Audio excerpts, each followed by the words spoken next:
नमस्ते।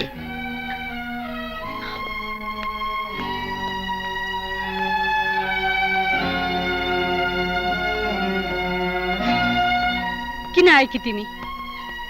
तिमी त मेरो लागि मरिसक्यौ। किन अमेरिका गइनौ? यहाँ दुहा र धुलो खाएर किन बसेकी? यो नवीना नानीलाई हाम्रो घर ठिमीमा डेरा लिएर राखेको थियो। त्यो रबिन भन्ने नवीन पो रहेछ। कस्तो फटा रहेछ हेर्नुहोस्। आफ्नो भाइले पढेको कागजहरू देखाएर अमेरिका जान लागेछ। थाहा पाएर समात्न खोज्दाखेरि पुलिसलाई मारेर अहिले 12 वर्षको लागि जेल गएको छ। नवीना मैया त पाउने पनि भएको छ।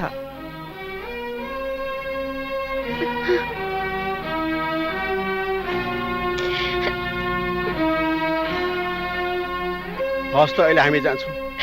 है नवीना मैया, अहिले हामी जान्छौँ।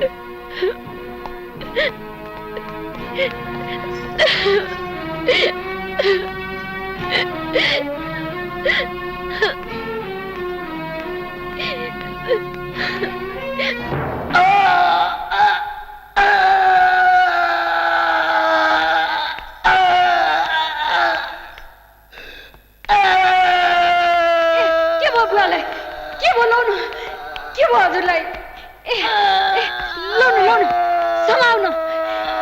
के भयो? के भयो? के भयो हजुरलाई? ड्याडी ड्याडी ड्याडी के भयो हजुरलाई? के भयो बच्चोस् न ड्याडी?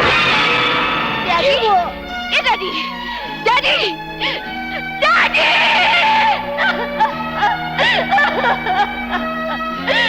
ड्याडी ड्याडी मेरो ड्याडी ड्याडी मैले गल्ती गरेँ, मलाई माफ गरिदिनुहोस् ड्याडी, मलाई माफ गरिदिनुहोस् ड्याडी।